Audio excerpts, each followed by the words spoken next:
Sepanjang tahun 2020, pandemi COVID-19 menimbulkan tantangan pada segala aspek kehidupan. Namun, di tengah keterbatasan ini, Prudential Indonesia menjadikan tantangan yang ada sebagai peluang untuk lebih aktif, menghadirkan dukungan dan perlindungan bagi masyarakat Indonesia. Kami bertindak secara proaktif, bantu masyarakat hadapi pandemi dengan berbagai inisiatif dan inovasi. Kami juga wujudkan inovasi layanan berbasis digital untuk mengatasi keterbatasan yang terjadi, agar masyarakat dapat terus terproteksi. Dengan menghadirkan transformasi digital yang dapat diakses dengan mudah melalui ragam inovasi yang telah kami hadirkan untuk Anda. Tidak sampai di situ, beragam inovasi juga turut hadir sebagai solusi perlindungan jiwa dan kesehatan untuk memenuhi kebutuhan nasabah yang semakin berkembang, dengan senantiasa menghadirkan perlindungan yang komprehensif dan terus menghadirkan berbagai inovasi baru agar dapat memenuhi kebutuhan yang kian beragam dan juga dapat mempermudah Anda dalam memanfaatkan layanan kami. Bagi kami, kesehatan Anda adalah yang utama. Maka kami mengajak Anda untuk tetap aktif menjalankan gaya hidup sehat melalui Pulse. Melalui ragam inovasi tersebut, kami tetap tangguh, meski kondisi pasar penuh dengan ketidakpastian. Sinergi yang kami ciptakan di dalam Prudential Indonesia membuat perusahaan sukses mencatatkan hasil kinerja bisnis yang kokoh. Melalui pertumbuhan yang persisten ini, kami menjadi salah satu perusahaan asuransi dengan kinerja terbaik di tahun 2020. Di unit bisnis syariah, kami juga berkontribusi dalam memaksimalkan potensi ekonomi syariah di Indonesia. Total kontribusi kami berhasil mencatat hasil yang baik di sepanjang tahun 2020. Kami berhasil bertahan dalam kondisi sulit ini dengan tetap memberikan performa terbaik dari segi ketahanan perusahaan dan pelayanan yang maksimal untuk nasabah. Lebih lanjut lagi, melalui kegiatan unit usaha syariah, kami melihat gaya hidup halal telah menjadi bagian yang semakin tidak terpisahkan dari masyarakat saat ini. Kami juga memiliki visi menjadi mitra syariah terpercaya dan terbesar melalui kegiatan literasi keuangan komunitas syariah. Dan dalam memenuhi kebutuhan masyarakat untuk mengakses berbagai informasi terkait gaya hidup halal, kami hadirkan Prusyalira di Pulse. Pelayanan yang prima tentunya tidak akan efektif tanpa jangkauan yang luas.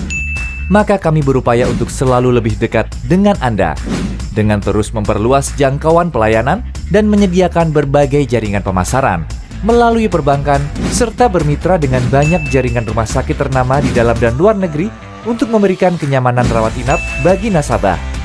Besarnya kepercayaan Anda terhadap pelayanan kami membuat Prudential Indonesia tetap meraih apresiasi dari berbagai institusi ternama di sepanjang tahun 2020. Kami juga tetap dipercaya sebagai asuransi jiwa nomor 1 pilihan masyarakat Indonesia. 25 tahun sudah kami tumbuh bersama Anda, setia mendampingi dalam berbagai tantangan. Dengan semua pencapaian dan kesuksesan yang telah diraih, tidak lantas membuat kami puas. Kami optimis untuk menjadi semakin kuat, terus mendampingi Anda menghadapi berbagai tantangan kesehatan dan finansial masa kini dan masa depan. Dan dapat terus membantu masyarakat Indonesia menjalani kehidupan lebih baik, lebih sehat, dan lebih sejahtera.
Ayah Bunda, kita setuju ya, Ayah Bunda, semuanya di sini bahwa buah hati itu adalah amanah yang dititipkan ilahi sama kita.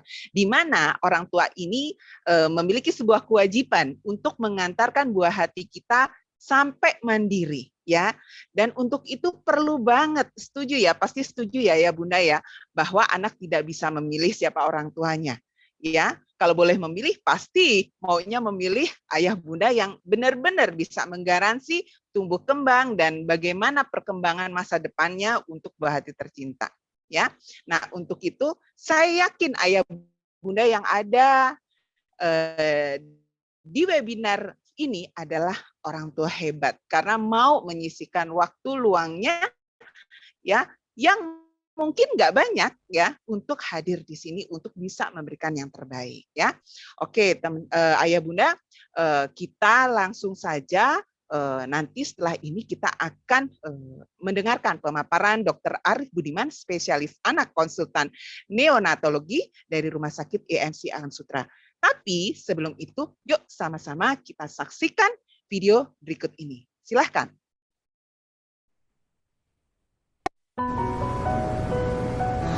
Cita-citaku jadi pelukis. Pemadam kebakaran. Pilot tadi, pilot. Tunggu. Give me a minute to think. Maintenance. Enggak, penulis buku cerita. Artis guru. Ngomong. Ya kalau udah SD mau jadi arsitek. Jadi kecil. Semut. Jadi gubernur dokter. Sini. Kok? Lu kenapa?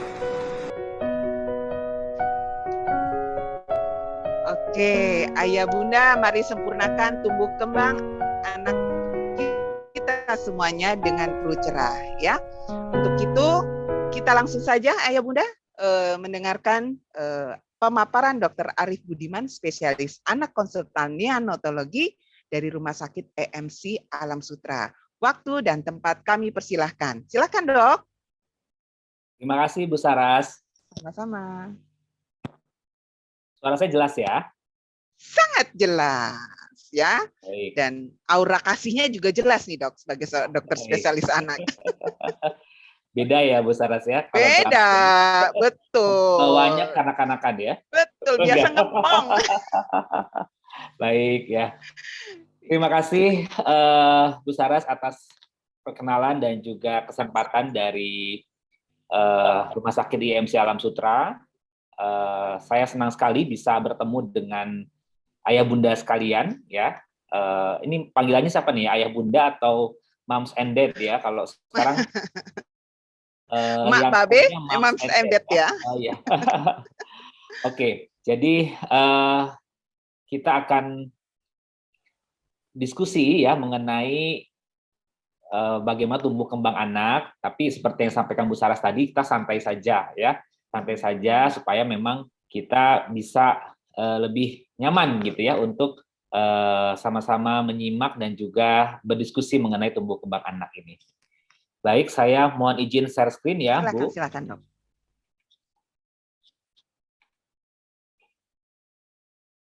Apakah slide saya sudah terlihat? Clear dok. Baik, ya. Fotonya juga jelas. Baik, ya. Terima kasih. Saya perkenalkan dulu, nama saya Arif Budiman. Saya dokter anak konsultan neonatologi. Kebetulan juga saat ini sebagai wakil ketua di Ikatan Dokter Indonesia Cabang Banten. Kemudian juga sekretaris di Komisi Daerah Kejadian Ikutan Pasca Imunisasi KIPI Banten. Ini termasuk KIPI-KIPI pasien COVID yang sekarang lagi seru-serunya. Kemudian juga kebetulan anggota seksi ilmiah di IDI Cabang Tangerang. Jadi kita akan bahas mengenai tumbuh kembang anak ya. Nah, sekarang siapa yang dimaksud dengan anak sih sebetulnya ya? Kita ada undang-undang ini di perlindungan anak maupun Perpu ya, bahwa anak adalah bahwa anak adalah seseorang yang belum berusia 18 tahun ya. Jadi batasannya adalah 18 tahun berarti kalau sudah 18 tahun berarti sudah dewasa. Ya, jadi sebelum 18 tahun artinya dia masih anak-anak. Dan termasuk anak yang masih dalam kandungan ya. Jadi yang masih dalam kandungan pun sudah termasuk kategori anak ya. Nah, kita lihat di sini bahwa sejak dalam kandungan ya itu sudah dimasuk kategori dalam anak sampai usia 18 tahun, di mana Kalau dalam kehamilan kita bilangnya sebagai janin, kemudian 0 sampai 12 bulan itu adalah bayi, ya. Nah, setelah itu baru anak, ya. Anak sendiri ada pembagiannya, ya. Anak kecil sampai usia 3 tahun, ya. Kemudian prasekolah sampai usia 6 tahun, kemudian sekolah sampai usia 12 tahun, mulai 12 tahun sampai usia 18 tahun adalah remaja. Jadi masing-masing tahapan ini memiliki kekhasan tertentu, ya, dalam hal tumbuh kembangnya. Nah, sebelum kita bahas lebih jauh, ya, barangkali kita perlu ketahui bersama mengenai apa sih pertumbuhan dan apa itu perkembangan, ya. Kita ketahui bahwa pertumbuhan adalah bertambahnya, ya, ukuran, jumlah sel dan jaringan intraseluler. Artinya dia ada pertambahan yang diukur melalui berat badan, kemudian juga panjang badan atau tinggi badan dan lingkar kepala. Sedangkan perkembangan adalah fungsinya, jadi bertambahnya struktur dan fungsi tubuh yang merupakan hasil interaksi dari kematangan susunan saraf pusat dengan organ dipengaruhinya. Nah, kemampuan dalam perkembangan ini adalah sensorik, motorik, kognitif, komunikasi berbahasa, dan juga emosi sosial dan kemandirian. Ya, jadi kalau pertumbuhan itu adalah kita lihat ukurannya, gitu ya, berdasarkan berat badan, panjang badan, dan kepala. Sedangkan perkembangan itu fungsinya, ya, daripada organ yang bertumbuh tadi, ya, berkaitan dengan kematangan susunan saraf pusat ataupun otaknya si anak tersebut, ya. Nah, kita lihat di sini bahwa pertumbuhan otak itu ada namanya masa kritis, ya. Nah, di mana artinya, ya, kita harus memanfaatkan betul periode kritis ini, ya, untuk bisa supaya otak si anak ini tumbuh dan berkembang dengan baik. Ya, kita lihat di sini bahwa otak anak ini sampai usia 2 tahun itu mencapai sekitar kurang lebih 80%-nya. Ya, jadi 80% itu berkembang sampai usia 2 tahun.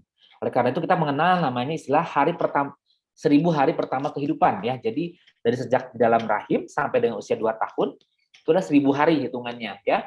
Nah, itu adalah 80% otak berkembang di periode tersebut. Sampai usia 6 tahun itu 90%, ya. Artinya sisanya sampai dewasa itu hanya tinggal 10% lagi. Oleh karena itu, kita tentu saja harus memanfaatkan betul, ya, periode kritis ini, ya, periode emas ini dari usia 2 tahun yang sampai 80% dan 6 tahun yang sampai 90%. Nah, bagaimana kita mendeteksi dini gangguan tumbuh kembang pada anak, ya? Nah, tadi sudah saya sampaikan bahwa pertumbuhan adalah bertambahnya ukuran, ya. Jadi kita harus mengukur nih berat badan si anak ini, tinggi badannya, ya, lingkar kepalanya. Nah, namun setelah diukur tentu saja harus diplot, ya, harus diplot tuh disimpan nih titiknya di kurvanya, gitu ya. Kurva, apakah dia kurvanya ini sejajar atau tidak sejajar dengan garis yang ada pada kurva tersebut. Kalau dia sejajar, artinya pertumbuhannya baik, ya. Tapi kalau dia tidak sejajar dan dia cenderung ke bawah, turun gitu dari garisnya, maka artinya pertumbuhannya terganggu, ya. Nah, sedangkan perkembangan kita bisa menilai beberapa perkembangan, ya. Yang pertama adalah perkembangan secara keseluruhan. Kita bisa menggunakan yang namanya KPSP atau Questionnaire Pra-Screening Perkembangan. Sementara untuk pendengaran, kita bisa mengetes si anak ini dengan tes daya dengar. Sedangkan penglihatan kita bisa nilai melalui tes daya lihat. Sedangkan masalah-masalah perilaku, ya, bisa kita menggunakan kuesioner MMA, ya, untuk masalah mental emosional pada si anak. Kemudian kuesioner autis, ya, dengan chat. Sedangkan untuk gangguan pemusatan perhatian ataupun hiperaktif, kita bisa menggunakan kuesioner Conners, ya. Jadi ini mungkin penilaian-penilaian dasar yang bisa kita lihat, ya, untuk menilai pertumbuhan dan perkembangan seorang anak. Nah, kita lihat di sini bahwa pada setiap kunjungan ke dokter, ya, biasanya kan anak-anak dibawa ke dokter bukan hanya ketika sakit, ya, seperti yang Bu Sarah sampaikan tadi, bahwa kita pun lebih baik mencegah terjadi penyakit, sehingga barangkali sambil imunisasi juga kita lihat bagaimana pertumbuhan dan perkembangan seorang anak ini. Pertumbuhan harus kita nilai setiap kali kunjungan ke dokter ya. Kemudian perkembangan nanti ada waktu-waktu tertentu kapan kita bisa melakukan pemeriksaan KPSP dan tes daya dengar. Kita bisa mulai usia 3 bulan, sedangkan tes daya lihat baru kita bisa mulai usia 3 tahun ya. Sedangkan untuk masalah perilaku ya, untuk masalah mental emosional kita bisa periksakan pada usia 36 bulan ya. Kemudian atau 3 tahun, sementara untuk autis kita bisa deteksi melalui kuesioner di usia 1,5 tahun. Sedangkan untuk hiperaktif juga sama, kita baru bisa deteksi di usia 3 tahun. Ya. Nah, kembali ke pertumbuhan, ya. Jadi kita mesti menilai, ya, apakah pertumbuhan anak ini normal atau tidak. Dengan cara mengukur tadi, ya, berat badan, panjang badannya, dan kita plot nih untuk berat badan di dalam KMS atau kartu menuju sehat ya, yang biasa mungkin ayah bunda miliki untuk buah hatinya ya. Kemudian juga setelah itu kita plot berat badan, panjang badan di grafik panjang badan menurut umur, kemudian juga di grafik berat badan menurut panjang badan berdasarkan jenis kelaminnya ya. Jadi kalau yang laki-laki biasanya warnanya biru ya, kalau yang perempuan warnanya pink gitu ya. Nah, nanti baru kita bisa mengklasifikasikan apakah status gizi daripada anak ini ya menurut tabel WHO tahun 2006. Nah, ini adalah cara-cara kita melakukan penimbangan ataupun pengukuran pertumbuhan ya. Menimbang berat badan ya. Nah, ini kalau misalnya datang ke rumah sakit biasanya kita minta untuk dilepas nih kalau bayi-bayi ya bajunya, karena kita mau tahu nih betul-betul berapa berat badannya tanpa menggunakan pakaian begitu ya. Kemudian juga kita lihat di sini cara mengukur panjang badan juga harus betul ya, di mana si telapak kaki ini harus betul-betul dalam kondisi mendatar sampai ke ujung daripada kepala ya. Begitu pada saat dia berdiri ya, dia harus tumitnya ini harus menempel betul di dinding, kemudian pada saat diperiksakan tingginya, itu kepalanya diminta untuk tegak menghadap ke depan, kemudian baru kita ukur tinggi badannya dengan menurunkan kayu ataupun yang besi ya, alat di pengukuran tinggi badan tersebut sampai ke ujung daripada kepalanya. Nah, ini penting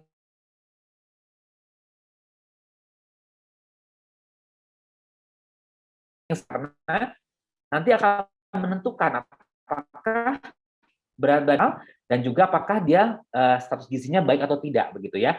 Kalau kita mengukurnya kurang tepat, maka tentu saja interpretasi juga akan menjadi kurang tepat ya. Nah, setelah itu nanti kita plot nih ya di dalam kurva-kurva ini. Ini adalah kurva WHO. Ini contoh adalah kurva untuk length for age. Jadi panjang badan atau tinggi badan berdasarkan umurnya ya. Di mana bagian bawah adalah umur, kemudian bagian pinggir ini adalah panjang badannya ya. Nah, ini adalah untuk anak perempuan karena warnanya pink, kemudian warna biru untuk anak laki-laki. Yang ini adalah kurva berat badan berdasarkan tinggi badan. Ini untuk melihat status gizi pada si anak tersebut. Apakah dia berada pada gizi yang baik, apakah gizi lebih atau obesitas barangkali, atau dia berada di gizi kurang atau bahkan mungkin gizi buruk ya. Nah, nanti juga bisa kita melihat di tabel WHO ini ya. Nah, tadi anak ya, maka kita ada di sini ada namanya Z-score nih ya, scoring dari -3 sampai +3.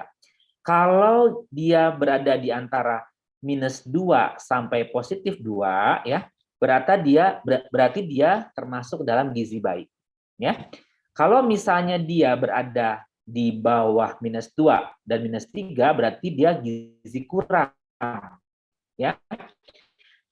Kalau dia di bawah minus yang positif nih ya, antara +2 sampai +3 itu adalah gizi lebih, sedangkan di atas +3 adalah obesitas ya. Jadi kita bisa melihat kira-kira buah hati kita ini berada di gizi yang mana ya, gitu melihat dengan kurva WHO ini. Nah, ini tabelnya. Nah, Untuk mengetahui panjang badan, ya kita mesti melihat apakah anak ini berada pada posisi perawakan yang pendek atau bahkan sangat pendek, begitu ya, sama dengan kurang lebih seperti tadi. Jadi kalau dia di bawah -2, ya berarti dia perawakan pendek. Kalau di bawah -3 berarti dia perawakan sangat pendek, ya. Kemudian untuk berat badan berdasarkan tinggi badan tadi menilai status gizinya, apakah dia gizi baik atau bahkan mungkin dia gizi yang malnutrisi tadi. Malnutrisi itu bukan hanya gizi kurang, gizi buruk, tapi juga obesitas dan overweight itu juga termasuk dalam malnutrisi, ya. Nah, ini contoh kasus nih ya. Contoh kasus ini seorang anak perempuan namanya Tari, usia 10 bulan. Hari ini ditimbang di posyandu, berat badannya 7 kg. Menurut ibunya, saat ini beratnya sama seperti bulan sebelumnya. Padahal selama 2 bulan sebelumnya berat badannya naik meskipun tidak banyak. Jadi pada KMS dilihat ternyata usia 7 bulan dia 7,8, kemudian usia 8 bulan 7,9 kg, dan usia 9 bulan beratnya 8 kg. Nah, kalau kita plot seperti ini kurang lebih, ya. Nah, apakah kalau seperti ini berarti pertumbuhannya normal? Nah, kita lihat ya. Dia memang masih berada di warna hijau, ya.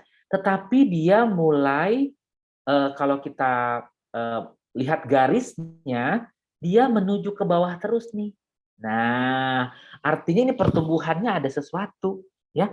Pertumbuhan ada sesuatu yang mesti kita waspadai, ya. Jadi kalau kita melihat kurva ini mengatakan pada kita bahwa hati-hati, anak ini mesti kita pantau betul ya pertumbuhannya. Kenapa? Karena ini garisnya sudah arahnya menuju ke bawah. Kalau dia sudah melewati garis di bawahnya, nah ini sudah dinamakan dengan wet faltering, ya.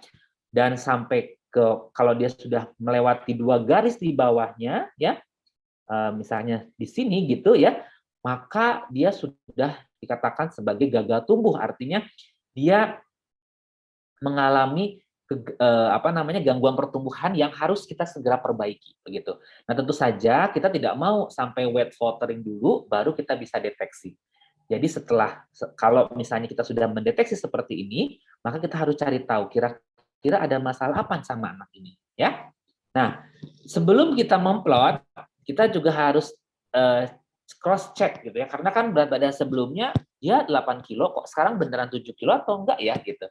Nah, ternyata setelah ditimbang ulang, berat badannya ternyata 8 kg, bukan 7 kg. Jadi mungkin ada kesalahan pada saat pemeriksaan di posyandu sehingga pada saat diperiksa ternyata dia 8 kg. Ya, ini adalah pengukuran tinggi badannya 70 cm. Nah, kemudian kita plot nih. Tadi kalau kita mau lihat status gizi, kita lihat dari kurva berat badan kita melihat dulu, ini panjang badan berdasarkan umur dulu ya. Kita lihat dia berada di antara Z-score 0 dan -2. Artinya berarti dia perawakannya normal ya. Dia perawakan normal karena masih di antara -2 dengan +2 ya. Kemudian, nah ini begitupun dengan di tabel kita lihat sama ya bahwa dia dikatakan normal. Nah, untuk berat badan panjang badan untuk mengukur status gizi, kita lihat di sini panjang badannya ya bagian bawah, sementara bagian atas ini adalah berat badan. Kita lihat dia panjang badan 70 cm, kemudian berat badannya adalah 8 kg. Dia berada di antara Z-score 0 dengan -1, artinya dia masih status gizi baik. Ya, nah jadi si Tari ini ternyata dia gizi baik, perawakannya normal, tetapi kesannya kalau kayak gitu kan kesannya baik-baik aja ya. Tetapi ketika kita melihat ada kurva yang tadi nih ya seperti ini kita harus berhati-hati ya. Kenapa kok dia garisnya menuju ke bawah ya? Harusnya dia kalau di sini ya terus ke sini gitu, bahkan mungkin naik sedikit seharusnya ke titik tengahnya, ke garis tengahnya gitu ya. Nah, jadi walaupun kita lihat bahwa dia status gizinya baik, tinggi badan juga perawakan normal, tetapi secara pertumbuhan dia harus kita pantau betul dan kita harus cari tahu kira-kira masalahnya apa yang membuat dia garisnya kesannya tidak meningkat bahkan mungkin cenderung menurun. ya. Nah, jadi kalau kita lihat tadi ya, oke, memang berat badan dia status gizinya baik, panjang badan, perawakan normal. Tetapi tadi berat badannya sih memang naik, tapi tidak sesuai dengan grafiknya. Oleh karena itu kita harus berwaspada. Nah, kalau kita tidak pernah memplot dalam grafik, maka kita tidak akan pernah bisa menentukan apakah pertumbuhan anak ini normal atau tidak. Ya, jadi ayah bunda ya, moms and dad ya, tadi apa mak babe ya, silakan. Jadi kalau nanti anaknya ini diukur berat badannya, diukur panjang badannya, diukur lingkar kepalanya, diplot di dalam kurva sehingga kita bisa melihat apakah status gizinya baik, apakah perawakannya normal, apakah pertumbuhannya baik melihat dari kurva berat badan berdasarkan umur, gitu ya. Nah, tentu saja kalau kita mau melihat pertumbuhan tadi, kita nggak bisa hanya satu kali pengukuran. Oleh karena itu kita harus mengukur berulang-ulang ya secara periodik untuk melihat bagaimana hubungan titik-titiknya ya. Kalau dia sejajar maka dia normal, tapi kalau dia tidak sejajar cenderung turun seperti gambar tadi, maka artinya pertumbuhannya terganggu dan kita harus tahu apa penyebabnya ya. Nah, seperti ini termasuk yang normal karena dia dari awal memang ada di kurva sini ya. Dia berada di garis ini. Begitu ya, walaupun mungkin ya kita sebenarnya berharap dia di usia 6 bulan itu bisa mengejar ketertinggalan daripada pertumbuhannya. Tapi secara kurva dia sebetulnya berada pada pertumbuhan yang normal ya. Kita lihat yang berikutnya. Nah, kita lihat ini seperti pertumbuhan pada si Tari tadi ya. Jadi dia asalnya di kurva yang warnanya hijau muda, kemudian di usia 2 bulan dia turun ke hijau lebih tua, kemudian usia 6 bulan dia lebih turun lagi ke hijau yang paling tua ya. Nah, di sini dia sudah mengalami yang namanya wet watering ya. Nah, di sini kita tentu saja tidak mau nih kita terlambat mendeteksi ini gitu ya. Harusnya pada saat dia mulai turun di usia 2 bulan ini, kita harus cari tahu kenapa anak ini mengalami penurunan daripada garis kurvanya gitu ya. Seharusnya dia kalau di sini ya terus ke sini begitu ya. Nah, terus ke sini mengikuti daripada kurvanya ya. Nah, ini cenderung malah makin turun. Berarti ini pertumbuhan terganggu. Ya, walaupun kita lihat di sini pada saat usia 2 tahun kalau kita tidak pernah mengukur float yang di sebelah sini mungkin oh, masih bagus kok ini dia warna hijau gitu ya. Nah, tentu saja kita tidak bisa menilai pertumbuhan hanya dengan melihat satu titik saja, tapi harus beberapa titik sehingga kita bisa melihat hubungan titik-titik tersebut untuk menilai pertumbuhannya normal atau tidak, ya. Nah, tadi sudah kita bahas mengenai berat badan, panjang badan, dan berikutnya adalah lingkar kepala. Lingkar kepala ini juga perlu kita pantau karena untuk melihat kira-kira pertumbuhan otak anak ini baik atau tidak, ya, begitu. Nah, kapan sih kita harus ukur? Tadi tiap bulan ketika kontrol ke dokter kemudian dilakukan imunisasi sekalian kita ukur lingkar kepalanya ya minimal sekali tiap 3 bulan sampai umur 1 tahun kemudian minimal tiap 6 bulan sampai umur 2 tahun jadi lingkar kepala ini sebaiknya kita periksakan sampai usia 2 tahun karena tadi kita kan sudah lihat ya bahwa 80% otak itu tumbuh dalam sampai usia 2 tahun ya nah kalau lingkar kepala ini sejajar dari garis grafiknya maka dia normal. Tapi kalau tidak sejajar, sama seperti tadi, maka dia tidak normal, maka harus segera dirujuk ke rumah sakit untuk dievaluasi lebih lanjut apa penyebab kenapa dia tidak berada pada posisi yang sejajar dalam lingkar kepalanya. Ya, nah, jadi seperti ini adalah lingkar kepala. Kita menggunakan kurva Neilhaus. Ya, lihat ini ada yang laki-laki, boys, dan ada yang girls, ya, ada yang perempuan. Nah, kalau seperti ini dia sejajar dari awal begini terus ya. Nah, berarti ini lingkar kepalanya baik pertumbuhannya ya, normal ya. Nah, kita lihat di sini. Nah, ini ada yang turun seperti ini ya. Ini tidak normal. Kemudian ada bahkan mungkin naik seperti ini ya. Nah, ini namanya makrosefal. Kalau dia normal, dia berada antara minus 2 SD sampai positif 2. Kalau dia turun di bawah minus 2 standar deviasi, maka dikatakan dia kecil kepalanya atau mikrosefal.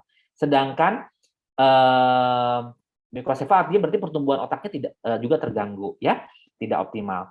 Nah, sedangkan kalau di atas positif 2 standar deviasi, namanya makrosefal atau besar kepalanya, ya. Ini biasanya pada penyakit-penyakit seperti misalnya hidrosefalus, ya, ada cairan di otaknya begitu yang terkumpul secara tidak normal, ya. Nah, jadi melihat kurva seperti ini pun kita bisa memperhatikan apakah lingkar kepala anak ini normal atau tidak, ya. Tentu saja kalau kita tidak pernah memplot di dalam grafik ini, kita tidak akan pernah tahu apakah dia dalam kondisi yang normal atau tidak dalam pertumbuhan lingkar kepalanya, ya. Baik, itu pertumbuhan. Kita sekarang ke perkembangan, ya. Nah, jadi pertumbuhan tadi sudah, ya, berat badan, panjang badan, dan lingkar kepala yang mesti kita pantau, ya, sampai usia untuk berat badan, tinggi badan sampai usia 6 tahun minimal, kemudian untuk lingkar kepala sampai usia 2 tahun, ya. Nah, sekarang perkembangan. Nah, ini mungkin tahapan-tahapan perkembangan motorik kasar, ya, yang ya kurang lebih kita bisa menilai, ya. Usia 2 bulan mestinya dia sudah mulai mengangkat, mempertahankan kepalanya dalam posisi tengkurap. 4-5 bulan dia harus sudah bisa tengkurap bolak-balik, ya. Usia 6-7 bulan dia harus bisa didudukkan dan merayap. Sedangkan usia 9 bulan dia harus mulai bisa duduk sendiri dan belajar berdiri. Nah, dulu kita kalau pagi zaman dulu, ya, waktu zaman saya itu 9 bulan itu kan mesti campak tuh, ya. Iklannya adalah cucuku sudah bisa berdiri sendiri, katanya gitu, ya. Artinya sudah 9 bulan, artinya sudah waktunya dia diimunisasi campak. Kalau sekarang mungkin namanya MR, ya. Campak disertai dengan rubella, ya. Sementara umur 10-12 bulan seharusnya anak sudah bisa berdiri, bahkan mungkin berjalan dengan berpegangan. Sedangkan usia 1 tahun sebulan, 13 bulan sampai 15 bulan, anak harus sudah bisa berjalan sendiri, ya. Kemudian untuk motorik halus, ya, 4-6 bulan dia sudah mulai bisa meraih, menggenggam, memindahkan benda-benda yang yang dekat dengan dia. 7-9 bulan dia harus bisa melakukan manipulasi benda, sudah mulai pegang sesuatu dan sudah bisa makan biskuit. Kemudian 10-12 bulan dia harus bisa memasukkan biji ke dalam botol, kemudian juga sudah mulai bisa mencoret, ya, sudah bisa mulai minum sendiri, ya. Kemudian usia 13-18 bulan dia sudah mulai bisa menggambar spontan, kemudian juga memakai sendok, makanya di usia segini barangkali kita sudah latih supaya dia bisa makan sendiri. Kemudian usia 2 tahun dia sudah harus bisa membuka baju, dan usia 36 bulan sudah bisa memakai baju. Tentu saja kalau misalnya di usia-usia tadi ini belum sesuai dengan tahap perkembangannya, berarti kita harus waspada. Kira-kira anak saya ini kenapa, ya? Itu barangkali harus diperiksakan lebih lanjut, ya. Nah, seperti yang saya sampaikan tadi, secara umum perkembangan kita deteksi dengan kuesioner pra-screening perkembangan ataupun KPSP yang sudah mulai bisa kita nilai dari usia 3 bulan. Sedangkan untuk mengetes pendengaran, kita menggunakan tes daya dengar, itu juga sama bisa mulai usia 3 bulan.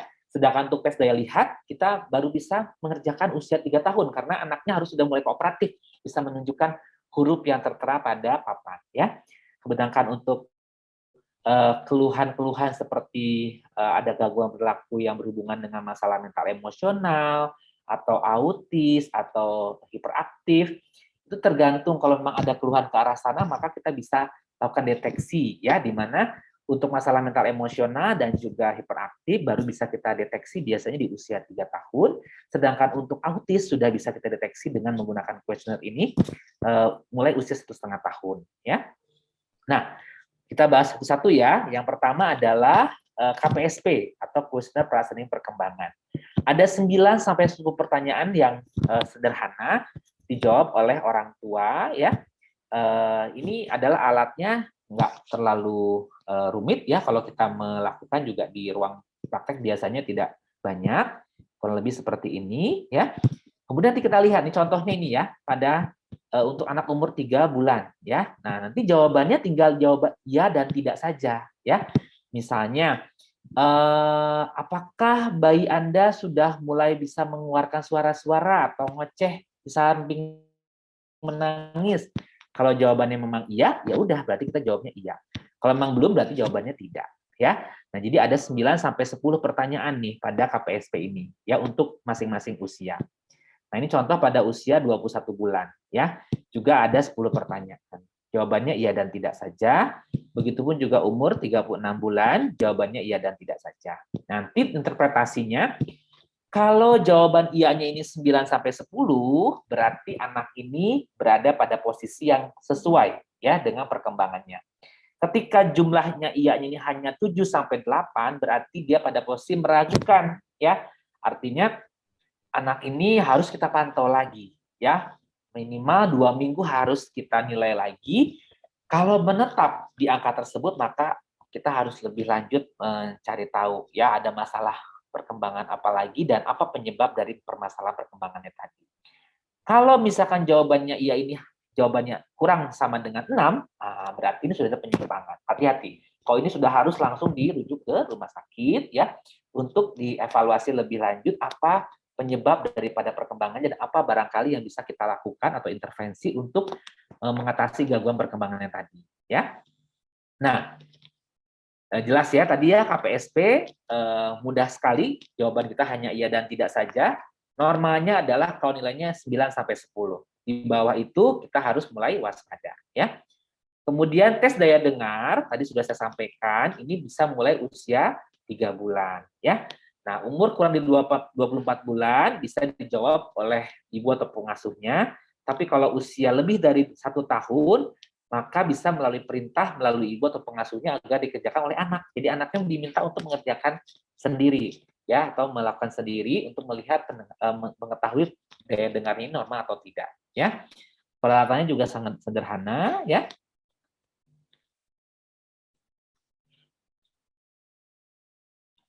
Nah, seperti ini ya. Ini untuk usia 0 sampai 6 bulan ya. Di contohnya, apakah apabila ada suara nyaring ya, apakah bayi ibu terkejut atau terlompat gitu ya. Nah, kalau jawabannya iya, ya udah tinggal jawab iya saja. Kalau jawabannya tidak, ya berarti jawabannya tidak. Nanti kita lihat interpretasinya ya.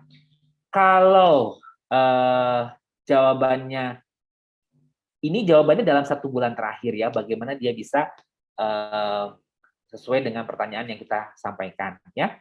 Nah, kalau ada satu saja jawaban yang tidak dari ketiga pertanyaan tadi, berarti kemungkinan anak ini mengalami gangguan pendengaran ya. Jadi kita harus berhati-hati kalau ada jawaban tidak dari ketiga soal ini ya. Kalau misalnya jawabannya iya semua berarti alhamdulillah bagus ya. Tapi kalau misalnya ada satu saja yang jawabannya tidak, berarti kemungkinan anak ini mengalami gangguan pendengaran dan sebaiknya segera dirujuk ke rumah sakit untuk dievaluasi lebih lanjut ya. Kemudian tes daya lihat. Nah, ini saya akan sampaikan tadi bahwa dia baru bisa mulai usia 3 tahun ya. Kenapa? Karena anaknya harus bisa menunjukkan huruf E ini menghadap kemana. Apakah menghadap ke atas, apakah menghadap ke bawah, apakah menghadap ke kiri, atau menghadap ke kanan. Nah, kalau di bawah 3 tahun tentu belum bisa ya untuk diminta untuk seperti itu ya. Nah, kita di sini ada 4 baris nih, huruf-hurufnya ini. Ada baris pertama ini masih besar hurufnya, baris kedua makin kecil, baris ketiga makin kecil lagi, baris keempat makin kecil. Nah, yang kalau misalnya dia sudah bisa menunjukkan huruf E ini sampai baris ketiga, berarti penglihatannya normal. Tapi kalau dia tidak bisa menunjukkan yang sesuai dengan huruf E-nya ini menghadap kemana, misalnya nih, dia di sini tahu nih ya, ini menghadap ke atas, dia menghadap ke kanan saya ini ya. Kemudian di sini tapi dia salah, misalnya dia menunjuk ini menghadap ke bawah gitu ya, atau ini kan menghadap ke atas gitu, atau ini menghadap ke bawah gitu ya. Nah, berarti dia ada nggak bisa melihat di baris kedua, berarti kemungkinan dia ada sesuatu dengan penglihatannya ya. Oleh karena itu dengan tes daya lihat ini kita bisa menilai apakah anak ini ada gangguan penglihatan atau tidak ya. Nah, jadi tentu saja si poster tadi harus dijarakkan dengan posisi anak kurang lebih sekitar 3 meter. Nanti dia diminta untuk menunjukkan huruf E ini menghadap kemana gitu ya. Oke, nah itu tadi ya sudah kita bisa lakukan perkembangan yang sederhana ya ketika usianya 3 bulan sampai usia 3 tahun tadi untuk tes daya lihat ya. Kemudian untuk gangguan perilaku seperti tadi saya sampaikan, untuk autis kita bisa mulai dari usia 1,5 tahun. Untuk masalah mental emosional kita bisa mulai usia 3 tahun. Dan untuk hiperaktif kita juga bisa menilai pada usia 3 tahun. Ya. Nah, ini adalah kuesioner-kuesionernya ya. Ini yang chat, yang autis. Yang ini adalah untuk masalah mental emosional, jawabannya hanya iya dan tidak saja. Dan ini adalah untuk melihat adanya hiperaktif atau tidak, ya.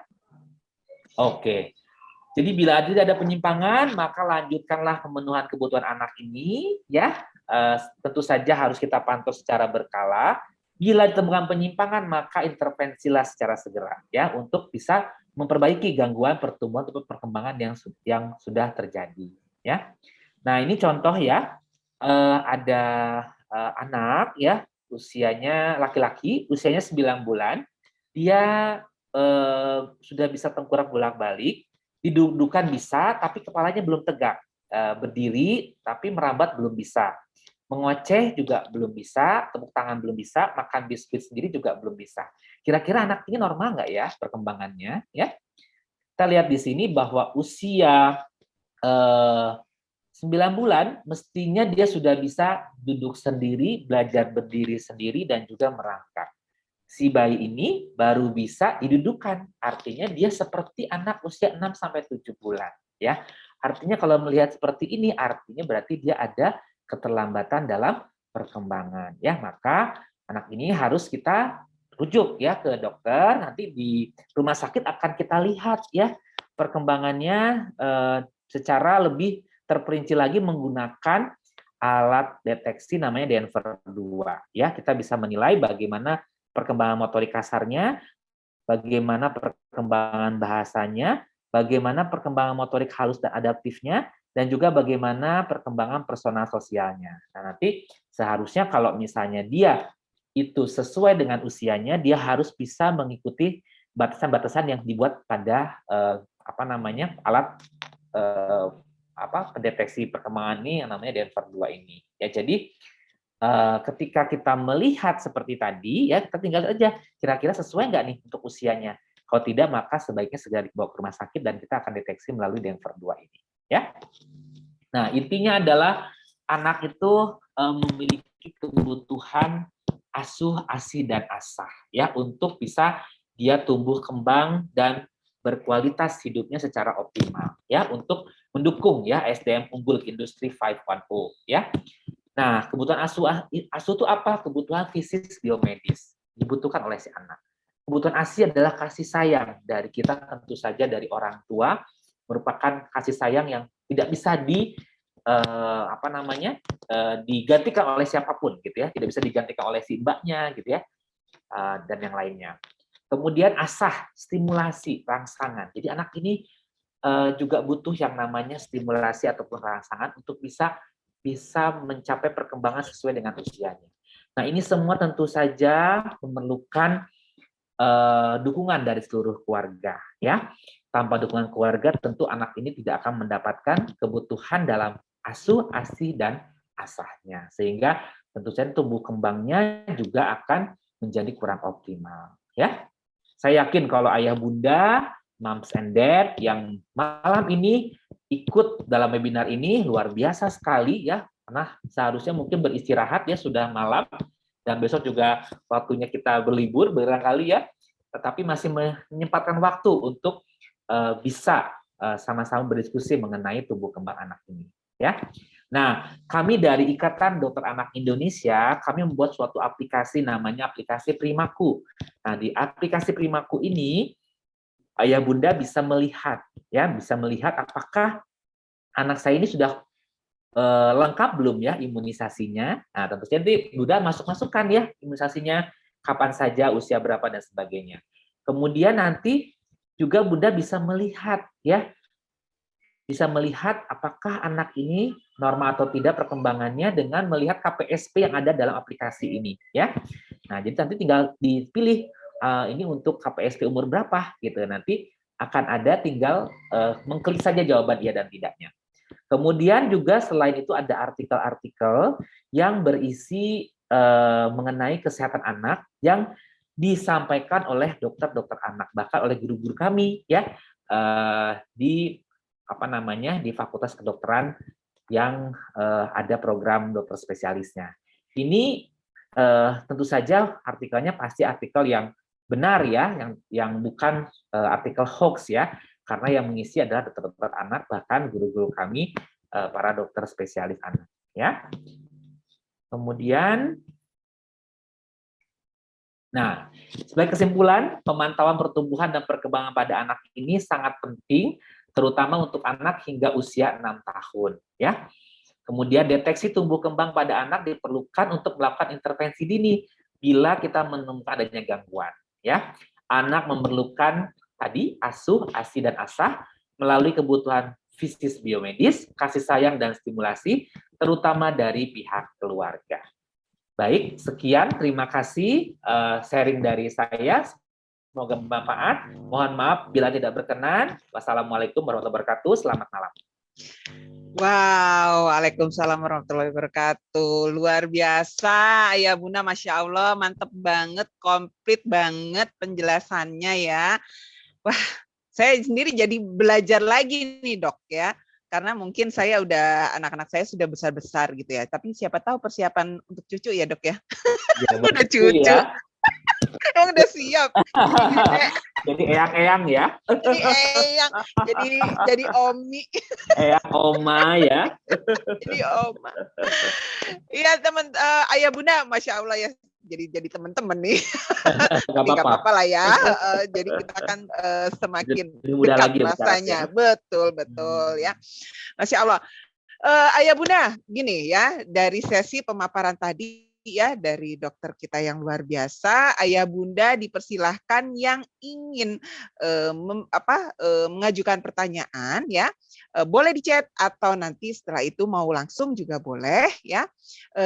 Yang pasti Ayah Bunda ya, kalau bisa sih di chat ya, karena di sini nanti dari pihak rumah sakit IMC juga menyediakan namanya voucher untuk medical check up ya, untuk deteksi diabetes ya, kalau nggak salah seperti itu ya. Untuk pertanyaan yang terbaik ya, pasti semuanya terbaik karena ingin memberikan yang terbaik buat buah hati ya, itu nanti akan mendapatkan voucher tersebut ya. Katakanlah Ayah Bunda nggak perlu, tapi Ayah Bunda bisa berikan itu juga ke sahabat atau ke saudara ya. Yang penting Ayah Bunda jangan lupa info ya, nomor telepon dan KTP-nya ke pihak rumah sakit ya. Untuk itu dipersilahkan. Oke dokter, sebelum mau atret ya nggak aci kalau kita nggak tanya terlebih dahulu. Tapi dokter anteng dulu ya. Oke dok, di sini ada pertanyaan dari Bapak Ahmad Nurdiansyah ya. Kalau anak laki-laki saya belum bisa mengucapkan huruf C, S, I, dan R, usia sudah hampir 5 tahun, ya 4 tahun 8 bulan tepatnya. Apakah perlu terapi khusus nih dok? Oke dok, jangan dijawab dulu dok, ya biar penasaran. Untuk itu yuk Ayah Bunda kita simak video berikut ini. Silakan.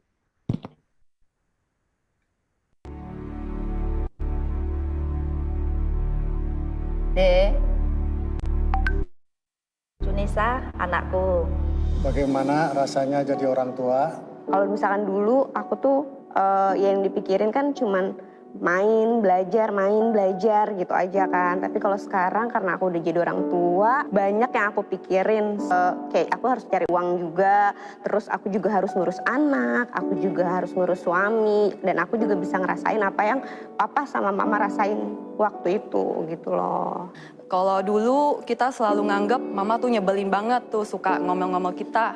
Dan aku sama adik-adik aku tuh pasti suka kayak sebel gitu, kesel kalau misalnya dimarahin. Tapi ternyata setelah jadi orang tua, aku tuh jadi tahu kalau misalnya kita ngomel tuh untuk kebaikan kita gitu. Aku udah pernah rumah tangga. Iya. Susah mah ternyata jadi orang tua itu. Mungkin itu kali ya yang selama ini mama rasain, ngebesarin Dedek dari kecil sampai sekarang. Pak, aku mau tanya gimana sih rasanya waktu ngurusin aku kecil? Lagi kecil ya emang agak bandel dikit lah gitu. Sampai-sampai kamu itu kan jatuh dari motor sampai pakai tongkat kan gitu. Nah, terus alhamdulillah udah sembuh, terus langsung bisa kuliah kan gitu ke Bandung apa gitu. Kalau papa itu lagi ya belum punya uang gitu untuk nengok-nengok ke tempat kuliah gitu. Ya agak sedih juga gitu. Jadi harus nunggu gajian dulu emang karena pegawai negeri. Nah, jadi waktu pilot bapak sama mama berjuang untuk 5 anak, untuk berjuang 5 anak supaya bisa jadi orang yang berguna, yang mandiri ya gitu. Jadi masih kecil, umur 2 bulan, bayi masih kecil sudah ditinggal bapak. Disitulah mama harus berjuang demi anaknya, buat mencukupi kehidupan, bisa makan sehari-hari. Papa bangga nggak sih sama aku? Sangat-sangat bangga sekali lah gitu ya. Jadi melihat kamu udah jadi orang tua, udah punya suami, udah punya anak, bahkan sekarang udah mau 2 anaknya. Sekarang sudah jadi orang tua, sudah punya Almar. Kamu harus bisa menjaga Almar, mendidik Almar sampai besarnya nanti. Suatu saat mama bangga punya kamu. Sekarang mama bangga sekali sama Junisa. Junisa udah dewasa, terus udah bisa mandiri, udah bisa berkeluarga yang berbakti sama orang tua. Terima kasih ya Ma, selama ini tuh udah gedein aku, udah support aku, udah dengar keluh kesah aku terus. Yang penting aku doain supaya Mama bahagia dan panjang umur selalu. Makasih. Mama udah jadi orang tua yang terbaik buat Dede. Makasih ya Pak.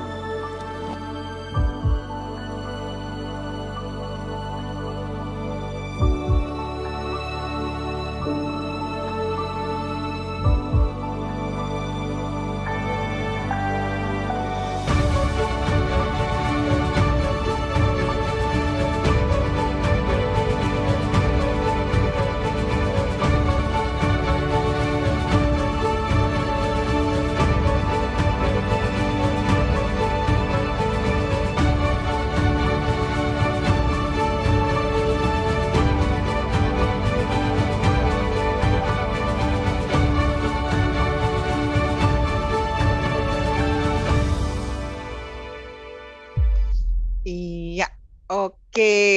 Ayah Bunda, saya sering kali ngelihat iklan ini ya. Tapi tetap aja saya sebagai orang tua rasanya melted gitu ya. Dan inilah perjuangan kita ya Dok ya, sebagai orang tua ingin memberikan yang terbaik buat anak supaya anak juga bangga sama kita. Benar ya Dok ya? Kita bangga sama anak kita, nanti insya Allah bertumbuh dengan baik dan sebagai anak juga bangga dengan orang tuanya. Oke, kita langsung saja dokter menjawab dengan pertanyaan yang tadi Dok. Dipersilahkan Dok. Lupa apa masih ingat nih Dok? Apa perlu dibacain lagi? Ada kok di chat, saya baca di chatnya. Ada ya? Oke, sip. Monggo Dok. Terima kasih Bu Saras. Terima kasih Bapak Ahmad Nurdiansyah. Ini pasti ayah siaga ini ya. Pertanyaannya bagus sekali ya. Kalau kita lihat di sini anaknya usia 5 tahun, hampir 5 tahun ya. Bermasalah dalam beberapa huruf saja ya, huruf C, S, J dan R gitu ya. Nah, ini apakah ya atau bukan, barangkali memang perlu dipastikan lebih lanjut ya. Nah, adapun kalau misalnya ada huruf-huruf tertentu seperti ini yang tidak bisa disampaikan dengan baik, mungkin kita perlu lihat juga anatomi daripada lidahnya ya. Nah, biasanya kalau misalnya ya itu yang bisa membuat si anak menjadi lidahnya nggak bisa menjulur ke depan, gitu ya.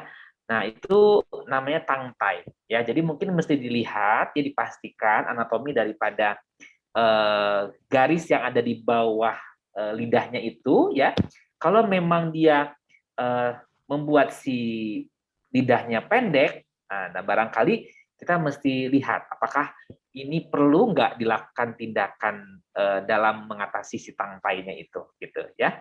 Nah, kalau sepanjang dia masih bisa menyampaikan beberapa kata, ya, karena kalau usia 5 tahun barangkali sudah harus bisa membuat suatu kalimat, ya, misalnya aku mau tidur gitu ya, atau misalnya aku mau pergi kemana, ke mall dan sebagainya, itu dia sudah bisa menyampaikan seperti itu kalau usia 5 tahun sudah bisa membuat suatu kalimat, ya.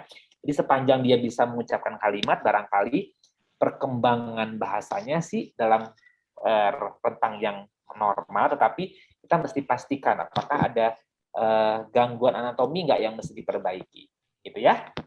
Itu barangkali jawabannya, Bu Saras. Oke, ya. Jadi di bawah lidah sendiri mungkin kayak ada garis yang lurus gitu ya, Dok ya? Iya, Itu iya. mungkin apa perlu terburuknya, bukan terburuk ya berarti ya, namanya ikhtiar ya. Itu mungkin seperti dioperasi gitu kali ya, Dok ya? Ya, sebetulnya sih kalau masih bayi itu operasinya kecil sih, Bu Saras. Jadi hanya disayat dikit gitu ya? iya, sayat dikit gitu si garis tersebut, sehingga si lidahnya bisa menjulur lebih panjang. Lebih gitu, panjang ya. Oke, gitu, bukan ya. dikerik ya? Orang bilang dikerik pakai. Bukan dikerik. Jadi Bukan ya, sebetulnya itu mitos. kalau bayi, kalau tergantung sih derajatnya seperti apa, ya. Kalau derajatnya ringan, sebetulnya dengan digunting saja itu dia sudah selesai gitu masalahnya. Tapi kalau misalnya memang derajatnya berat, biasanya kita pun harus mengkonsultasikan dengan dokter bedah anak atau dengan dokter bedah mulut barangkali, ya, untuk mengevaluasi kelainan yang terjadi, ya, seperti itu. Oke, iya, baik Dok, terima kasih Dok. Jadi Pak Ahmad itu ada jawabannya langsung ya, Pak Ahmad tadi di sini sekalian tanya, jadi harus ke konsul ke dokter saat ini ya Dok ya, iya ya Dok ya, kalau memang Baiknya begitu, baiknya ya, sebaiknya seperti memastikan, itu ya. Ya betul. Nanti juga mungkin sekalian kita lihat juga perkembangannya. Kalau Pak Ahmad mau lihat dulu secara mandiri, bisa dilihat di aplikasi tadi, misalnya contoh ya KPSP, atau mungkin Bapak juga bisa download ya KPSP itu kuesioner perkembangan, itu memang untuk orang tua. Jadi orang tua bisa melihat sendiri kira-kira anak saya ini dalam rentang perkembangan yang normal atau tidak untuk usianya, gitu. Ya. Oke, ya. Terima kasih Dok. Oke Dok, ya ada pertanyaan berikut nih Dok, dari Ibu Hana ya, Dok, bagaimana sih kalau mengatasi kaki X pada anak? Nah, monggo Dok, silahkan Dok. Terima kasih atas pertanyaannya Ibu Hana ya. Jadi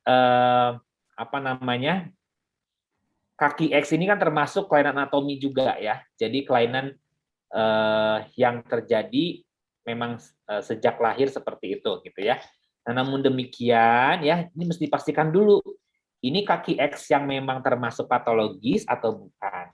Karena kadang-kadang ya pada bayi baru lahir itu kakinya memang belum terlihat seperti kaki pada dewasa begitu ya. Kadang-kadang juga kelihatannya seperti kaki X yang disampaikan itu gitu. Jadi ini mesti dipastikan dulu kaki X-nya ini sudah kategori patologis atau memang masih fisiologis ya. Oh ya, ini anaknya usia 8 tahun. Oke. Kalau 8 tahun memang mungkin barangkali sudah harusnya sudah tidak membentuk seperti huruf X lagi gitu ya. Nah, ini memang harus dievaluasi ya lebih lanjut anatominya ya daripada si kaki tersebut. Misalnya memang ternyata ada kelainan, maka kita biasanya berkonsultasi dengan dokter ahli bedah tulang yang untuk pediatrik ya. Nah, apakah memang ini perlu diintervensi atau tidak? Kemudian nanti dalam prosesnya barangkali kita juga mesti lakukan fisioterapi ya untuk supaya penggunaan ataupun fungsi daripada kakinya ini juga bisa diupayakan seperti anak yang dengan anatomi yang normal ya. Jadi barangkali perlu dikonsultasikan lebih lanjut ini Bu Hana, anaknya ya yang mengalami kaki X ini untuk dievaluasi seberapa berat derajat kelainannya ya. Kemudian nanti kita lihat apakah memang perlu tindakan atau tidak, dan selanjutnya kalau memang sudah dilakukan tindakan barangkali perlu juga ditunjang dengan fisioterapi untuk bisa melakukan fungsi kakinya dengan baik, seperti itu. Itu barangkali Bu Saras. Oke dok, luar biasa ya. Mudah-mudahan Bu Hana jawaban ini membantu untuk memberikan perhatian untuk lebih dan bisa dikonsultasikan ke dokter yang memang berkaitannya, dok ya. Tadi ya untuk fisioterapi juga ya. Oke. Kemudian pertanyaan berikutnya, jangan bosan ya dok ya dengan pertanyaan karena ayah bunda di sini ini banyak penasaran karena ingin memberikan yang terbaik ya. Ada pertanyaan dari Ibu Nurmala ya.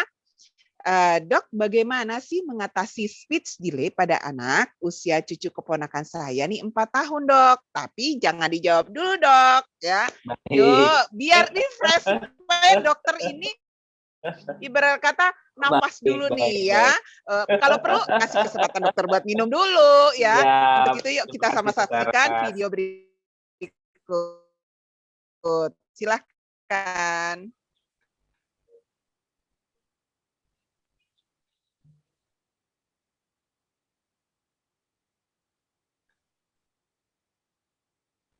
Suaranya belum keluar, Bu. Suaranya Pak Epet. Punten. Karena kan selain kesehatan fisik, nah kesehatan finance ke depan perlu dipersiapkan juga ya dok ya. Untuk sekolahnya terutama ya. Pengen anak-anak aku, Rafathar, ataupun adiknya Rafathar ini bisa jadi orang yang lebih hebat dari papanya. Aku baru tahu nih ada cara lain yang bisa kita lakukan untuk menyiapkan dana pendidikan. Aku juga baru tahu ternyata itu tuh adalah asuransi jiwa dari Prudensia. Tadinya sempat bingung kenapa ya asuransi jiwa, katanya asuransi nggak bisa buat dana pendidikan dan juga nggak bisa disamain. Tapi ternyata enggak. Ada yang namanya asuransi jiwa syariah Prucerah. Ya amit-amit nauzubillah min dzalik, aku sama Raffi gitu. Ada kenapa gitu. Nah, itu tetap akan dana itu akan tetap berjalan. Karena Prucerah ini memberikan manfaat berupa dana pendidikan yang akan diberikan secara sekaligus sesuai dengan ketentuan polisnya. Jadi ini bisa dipakai untuk bayar masuk sekolah, untuk kuliah anak. Selain itu juga manfaatnya dana bulanan yang akan diberikan setiap bulannya selama 4 tahun sesuai dengan ketentuan polis. Iya, itu. Nah, sekarang langsung udah minum ya, Dok ya? Udah ya? Untuk itu langsung aja dijawab pertanyaan dari Ibu Nurmala, Dok. Silahkan, Dok. Baik, terima kasih Ibu Nurmala atas pertanyaannya ya. Jadi ini cucu keponakan saya. Oh, jadi keponakan. Artinya cicit ya? Cucu kakak saya. Cucu kakak Ibu, baik. Ya, baik. Ya, semoga sehat-sehat ya, Bu ya. Ya, jadi speech delay ya. Speech delay ini kita mesti evaluasi dulu pendengarannya ya. Jadi apakah anak ini ya ada terjadi gangguan pendengaran atau tidak ya? Karena kalau misalnya ada gangguan pendengaran ya, berarti memang dia terganggu rangsangan yang selama ini dia terima.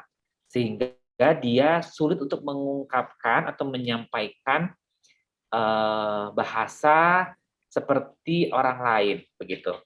Oleh karena itu, pada anak-anak yang sudah dikategorikan speech delay, umumnya kita harus lakukan dulu fungsi pendengarannya dulu, ya. Kalau fungsi pendengarannya baik, ya, maka kita lakukan terapi bicara atau speech therapy, ya. Tapi kalau ternyata misalnya ada gangguan pendengaran, baik itu gangguan yang ringan, yang sedang ataupun bahkan mungkin berat, itu mesti kita intervensi dulu gangguan pendengarannya ya. Karena kalau misalnya gangguan pendengaran yang sedang barangkali ataupun berat apalagi mungkin perlu dibantu dengan alat bantu dengar ya. Ketika nanti sudah dipakai alat bantu dengar, maka kita harapkan rangsangan yang diterima oleh si anak ini itu menjadi lebih baik sehingga dia bisa bisa dilakukan terapi bicara selanjutnya. Namun demikian ya kita juga mesti melihat ya anak-anak dengan speech delay ini seringkali menjadi penanda dari suatu gangguan perilaku ya. Misalnya pada anak autis ya atau pada anak yang hiperaktif itu seringkali ada speech delay ya. Nah, oleh karena itu kita perlu mengevaluasi perkembangan yang lainnya untuk bisa mendeteksi lebih dini dan lebih pasti ini sebetulnya speech delay-nya memang berdiri sendiri atau bagian dari kelainan-kelainan yang lain atau kelainan perilaku yang lain. Karena kalau misalnya ternyata speech delay-nya adalah bagian dari autis atau dari hiperaktif, maka tentu saja autis dan hiperaktifnya ini mesti ditangani juga. Gitu. Kalau misalnya dia autis ataupun hiperaktif tidak kita tangani, maka barangkali speech delay-nya juga akan sulit untuk kita perbaiki. Ya, jadi prinsipnya kita harus nilai dulu gitu ya speech delay ini apakah berdiri sendiri atau bagian dari suami ya. Jadi dites pendengarannya terlebih dahulu, kemudian setelah memang dipastikan pendengarannya baik, baru mungkin dilakukan terapi bicara. Itu barangkali Bu Saras. Oke, gimana Mbak Nurmala, terjawab pertanyaannya Mbak? Ya, sip. Terima kasih dokter atas Sama-sama, Bu. Oke, luar biasa ya teman-teman ya. Jadi sebenarnya hal yang itu melihat dari berbagai sisi ya dok ya, bukan hanya melihat speech delay, oh karena dia ini aja tadi apa namanya satu hal gitu, tapi bisa jadi saya juga oh ada hubungannya ya, berarti ya sama pendengaran ketika anak kita itu ada keterlambatan dalam bicara, bahkan banyak hal lainnya lagi gitu ya. Oke. Ya, wah masih ada pertanyaan lagi nih dok, mudah-mudahan dokternya legowo untuk menjawabnya ya, insya Allah tetap ya. Oke, ada pertanyaan dari Pak Faisal. Wah Pak Faisal ini jauh dok, yang bertanya nih dari Makassar, Masya Allah, dari jauh-jauh luar biasa nih ya. Jadi di sini pertanyaannya, dok, asupan nutrisi dan gizi seperti apa yang diberikan agar mencukupi nih dok untuk membantu tumbuh kembang anak agar menjadi lebih baik. Silakan dok. Waduh, terima kasih Pak Faisal, ini sudah jauh-jauh dari Makassar, mungkin di sana sekarang sudah 1 jam lebih dulu, ya. Sekarang ya, berarti sudah jam 9. Waktunya mau tidur bentar lagi betul, ya, betul. Tanya ya.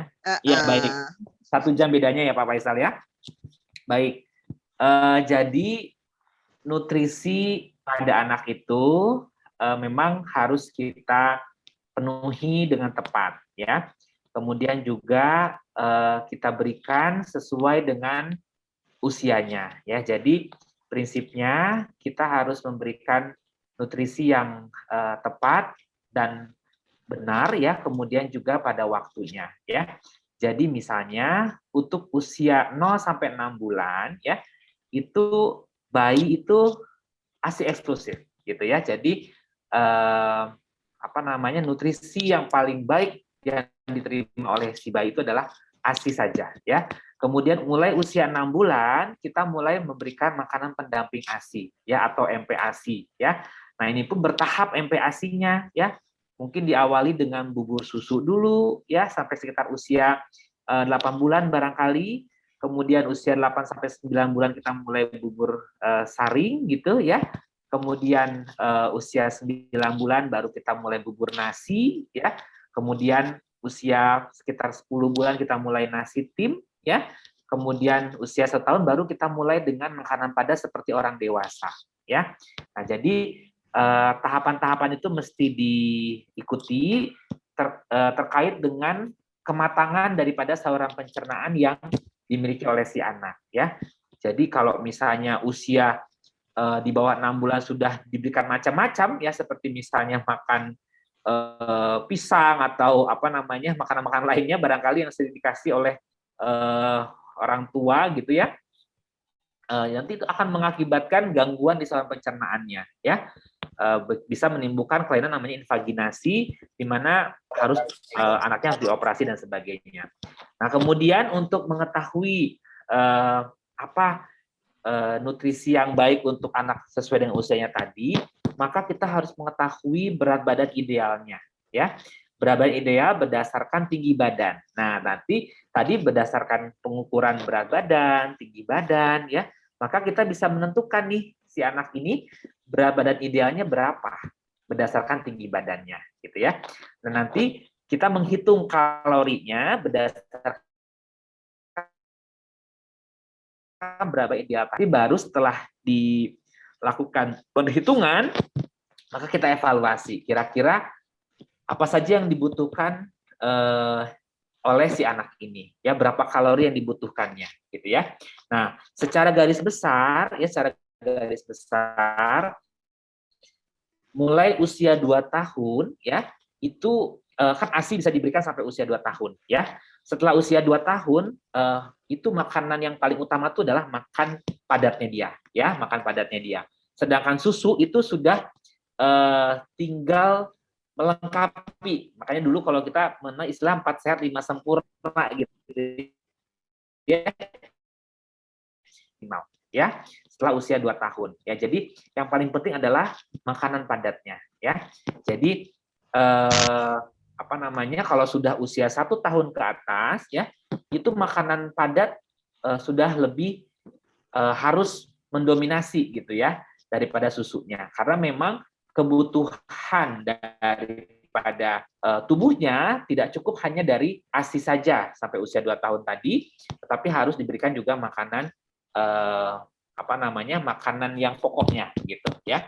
Dan setelah usia 2 tahun, makanan pokok ini menjadi yang paling utama dan susu hanya cukup 2 botol gitu atau 2 gelas gitu atau 500 cc dalam sehari. Karena kalau misalnya nanti terlalu banyak susu, makanan pokoknya menjadi kurang sehingga tentu saja kebutuhan nutrisinya menjadi tidak seimbang, ya. Jadi tergantung dari berat badan idealnya. Berdasarkan tinggi badan kita menentukan berapa kalori atau energi yang dibutuhkan oleh anak ini. Nah, nanti disesuaikan kira-kira untuk mendapatkan kalori tersebut dia butuh jenis makanan seperti apa, begitu, ya. Itu barangkali Bu yang bisa saya sampaikan, mudah-mudahan bisa. Tapi boleh saya sambung sedikit ya, Dok, bicara tinggi badan. Boleh silakan. Ini ya. Ada kaitannya dengan keturunan nggak sih, Dok? Gitu ya, saya ini kelihatannya aja imut ya. Jangan bilang ya urusan tinggi badan. Nggak, katakanlah ya contoh kebetulan kalau saya itu dari struktur memang keluarga yang tinggi-tinggi gitu, Dok, ya. Nah, itu kan kalau tadi takeran ukuran tadi itu kan berdasarkan memang normal. Nah, untuk mereka yang memiliki keturunan memang tinggi secara memang keturunannya seperti itu. Nah, itu dilihat normalnya itu memang tetap dari tinggi badan ya, Dok, untuk mengukur berat badannya itu normal atau tidak gitu ya, Dok ya. Ya, betul, Bu Saras. Jadi kita menentukan kebutuhan energi berdasarkan berat badan ideal. Berat badan ideal itu kita dapatkan berdasarkan tinggi badan, ya. Ini tentu saja berat badan yang tinggi badannya 150 cm, ya, itu tidak akan sama berat badan idealnya dengan yang tinggi badannya 120 cm, istilahnya begitu ya.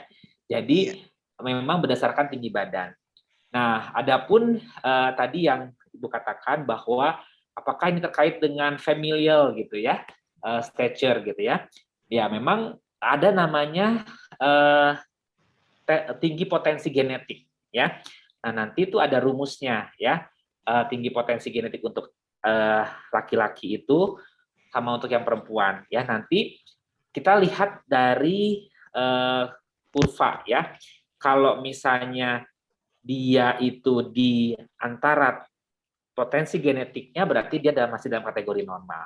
Tetapi kalau misalnya dia di bawah dari tinggi potensi genetiknya, berarti dia keluar dari potensinya. Nah, kita harus cari tahu kenapa dia keluar dari potensinya, ya. Apa penyebabnya, itu yang mesti kita intervensi, ya. Jadi intinya tadi pertanyaan dari Bu Saras adalah bahwa memang berat badan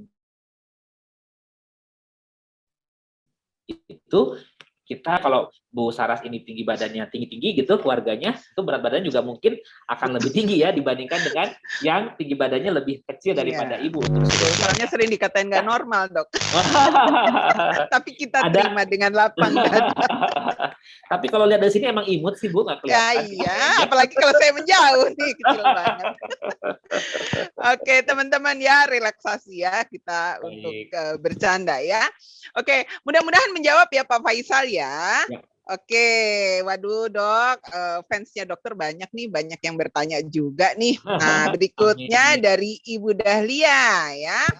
Dok, apakah penting pemakaian bedong pada bayi atau itu hanya tradisi, Dok?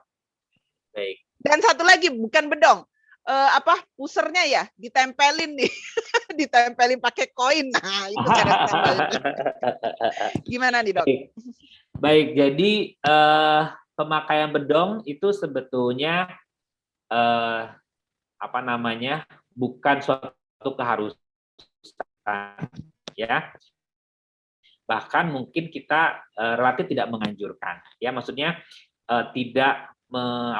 bayi itu harus dibedong gitu, enggak sebetulnya ya. Jadi bahkan kalau kita lihat bayi-bayi bule gitu ya, orang barat kan biasanya mereka tidak membedong gitu ya. Jadi membiarkan keinginannya si anak ini gitu ya. Adapun mungkin orang tua kita ingin menjaga anak-anak ini supaya tidak kedinginan begitu ya. Jadi karena memang bayi itu seringkali memang apalagi kalau misalnya bayi prematur gitu, dia sulit mengatur suhu tubuhnya ya, sangat dipengaruhi oleh suhu lingkungan luarnya. Oleh karena itu ya, kita harus memastikan suhu ruangan di tempat kita ini baik untuk si anak gitu ya. Jadi kalau untuk bayi itu kurang lebih suhu ruangan sekitar 24 sampai 26 derajat Celcius ya. Nah, kalau misalnya bayi berada pada suhu ruangan tersebut, sebetulnya dia tidak perlu terlalu berlebihan kita lakukan penghangatan gitu ya. Jadi artinya tidak selalu harus dibedong ya. Jadi bedong itu bukan suatu keharusan ya, dan mungkin kita terbiasa menggunakan, tujuannya adalah untuk menghangatkan gitu ya. Oke, termasuk yang tali pusar tadi ya, Dok. Oke, yang tali pusar ya. Jadi yang tali pusar takutnya biar nggak bodong kan. Betul ya. Jadi sebetulnya sih tidak ada kaitannya ya, ditempel koin supaya nggak bodong gitu ya. Ya, soalnya kadang kan bayi nangis nih, Dok. Kalau nangis kadang lihat pusarnya tuh jadi ketekan ya, betul. Jadi kalau bayi nangis ya memang kalau kita juga kalau nangis tekanan di perut kita menjadi lebih tinggi ya, sehingga barangkali bisa saja timbul tonjolan gitu ya pada daerah pusarnya. Nah, adapun bodong itu biasanya memang ada hal-hal tertentu yang lain barangkali penyebabnya. Misalnya seperti kelainan hipotiroid kongenital, itu biasanya memang terdapat hernia umbilikalis ya. Bodong itu kan nama istilah medisnya hernia umbilikalis ya. Nah, itu sering terjadi pada pada kelainan hipotiroid kongenital, di mana dia kekurangan hormon tiroid, hormon pertumbuhannya gitu.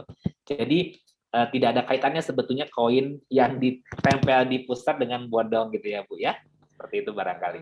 Oke, ya jadi paham ya Ayah Bunda ya. Jadi nggak ada urusan hubungannya ya koin sama bodong tadi ya. Bahkan nanti jadinya kotor itu koinnya, bersih apa enggak ya. Betul, malah infeksi ya. Iya betul. Oke, wah luar biasa. Masya Allah nih masih ada lagi di pertanyaan nih, Dok ya.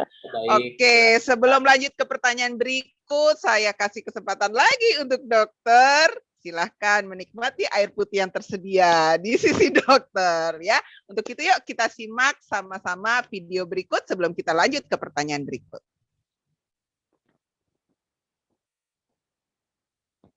Orang tua pasti ingin anaknya bisa menyelesaikan sekolah sampai kuliah nanti. Orang tua yang bertanggung jawab tentunya akan bersusah payah celengin uang kuliah untuk anaknya. Mulai menabung sejak dini adalah keputusan terbaik karena akan menjadi lebih ringan tabungan setiap bulannya. Namun, selama periode menabung, di mana terkadang bisa memakan waktu belasan tahun, apakah ada kepastian orang tua pasti sehat terus?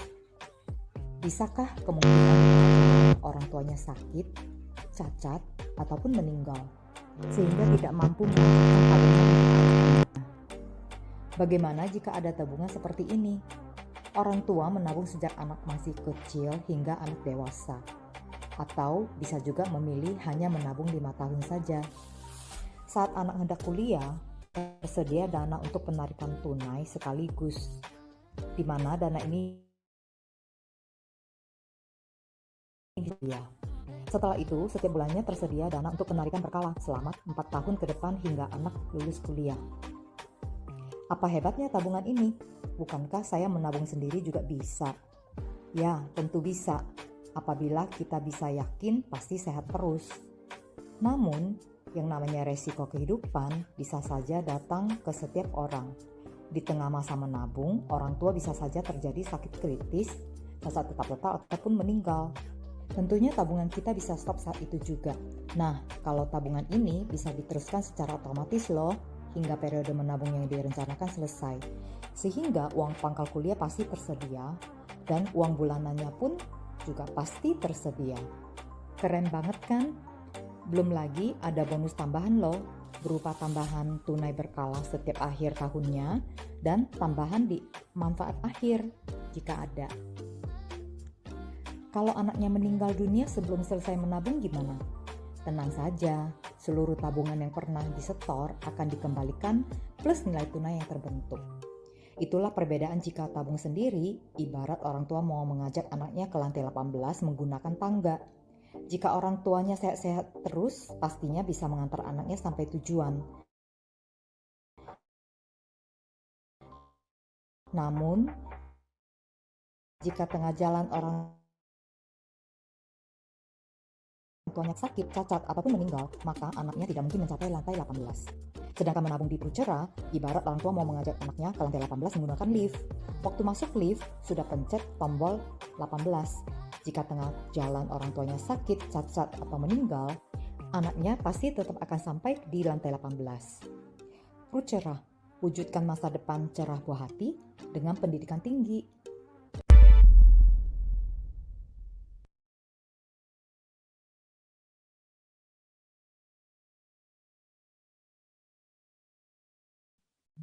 Bu Sarah suaranya nggak ada. Sarah suaranya belum muncul. Oh maaf, masih ke-mute. Aduh, saking semangatnya. Siapa ya yang berani mute speaker saya? Saya nggak merasa mute. Ya, oke. Terima kasih dok. Di sini ternyata masih ada pertanyaan yang menarik juga ya. Oke, saya pilih pertanyaan dari Pak Gayuh ya. Dokter, apakah vaksin COVID pada anak sama dengan seperti imunisasi anak lainnya? Apakah ada efek pasca vaksin yang harus diantisipasi? Dan vaksin flu apakah sebaiknya diberikan pada anak? Mengingat flu biasanya mudah untuk disembuhkan dengan vitamin-vitamin dan tingkatkan imun. Silakan dok. Baik, terima kasih Bu Saras. Terima kasih Pak Gayu. Tadi saya sudah jawab sebagian sebetulnya di chat, tapi mungkin takutnya belum lengkap ya. Jadi apakah vaksin COVID ini sama dengan imunisasi anak yang lainnya? Vaksin COVID ini kan memang ada beberapa jenis ya yang sudah beredar. Dan ada beberapa mungkin yang sifatnya baru ya, seperti yang mRNA itu kan sebetulnya platform yang baru ya. Sedangkan yang inactivated seperti CoronaVac ya, itu dia merupakan jenis platform yang sudah sering dipakai pada vaksin-vaksin yang lain seperti misalnya hepatitis B. Nah, jadi tergantung vaksin COVID yang mana yang dimaksud oleh Bapak. Kalau yang inactivated memang dia jenisnya sudah sering kita pakai ya. Kemudian apakah ada efek samping, ada efek pada vaksin COVID ini? Kebetulan saya memang ada di komite daerah mengenai kejadian kota pasca imunisasi. Sampai saat ini gejala yang muncul itu umumnya ringan ya, sekitar 2-3 hari, mungkin hampir sama seperti pada dewasa barangkali ya, seperti demam gitu ya, atau mungkin pusing gitu ya. Tapi pada anak ini secara umum itu lebih jarang sebetulnya dibandingkan dengan dewasa ya gitu. Jadi kebetulan pasien-pasien saya juga yang melakukan vaksinasi itu kebanyakan tidak ada keluhan ya pasca vaksinasi. Dan sampai saat ini belum ada terbukti ada efek serius dari vaksin yang diberikan pada anak, begitu ya. Adapun kan vaksin COVID yang sudah diperbolehkan digunakan di kita ini adalah baru 2 ya, vaksin yang CoronaVac dengan vaksin yang Pfizer ya. Itu pun yang Pfizer baru untuk usia di atas 12 tahun ya. Untuk di usia di bawah 12 tahun kita masih menggunakan yang inactivated dulu gitu ya. Karena platformnya tadi platform yang sudah sering dipakai di imunisasi yang lainnya, jadi dianggap lebih aman gitu ya. Kemudian vaksin flu, apakah sebaiknya diberikan pada anak? Tentu saja ini dianjurkan oleh kami ya, oleh Ikatan Dokter Indonesia, dan memang dilakukan juga oleh seluruh dokter anak di seluruh dunia ya, di mana vaksin flu ini biasanya diberikan tiap tahun, setahun sekali, karena biasanya variasi daripada penyebab virus flu ini kan selalu berubah setiap tahunnya. Jadi makanya dibuatnya itu setiap tahun sekali. Dan kita mesti diulang setiap tahun untuk vaksin ini. Dan apakah memang sebegitu pentingnya gitu ya? Padahal kan flu ini mudah sembuh gitu ya istilahnya. Ya, jadi ada mungkin individu yang memang imunokompeten sehingga dia tidak berefek berat begitu ya, tapi ada juga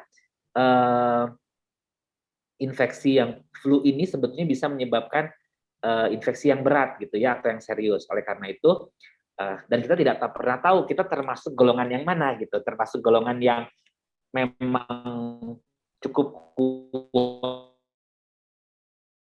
kuat melawan si virus saja, kita anjurkan untuk pemberian imunisasi ini ya.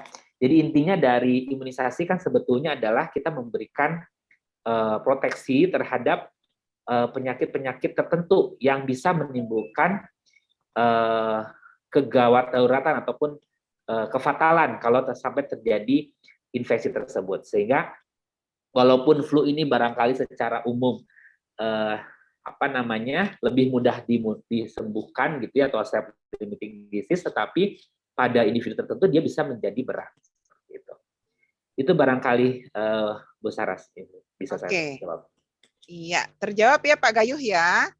Jadi imunisasi memproteksi terhadap virus ya, dan asuransi memproteksi terhadap virus keuangan. Tetap ya. Ujungnya sana juga. Jadi, ya Bu Saras ya. Oh iya, pasti kan bukan hanya kesehatan fisik saja gitu kan. Ini juga dengan kesehatan finance kita. Oke. Sekarang sudah pukul 20.39 ya. Masih ada pertanyaan lagi nih Dok ya. Dari Bapak Rizky Fauzia. Izin bertanya Dok, apakah normal jika kedua anak saya terkadang untuk BAB pernah masih seperti nempel 2-3 hari belum BAB, atau bahkan baru BAB di hari itu tapi masih begini saat sorenya, umur 8 dan 6 tahun. Riwayat ASI anak pertama hanya sedikit, jadi campur lebih banyak. Maksudnya mungkin dicampur kali ya Dok untuk jadi campur antara ASI sama yang susu formula ya. Silakan Dok. Baik, terima kasih Pak Rizky Fauzi atas pertanyaannya ya. Ini kalau saya coba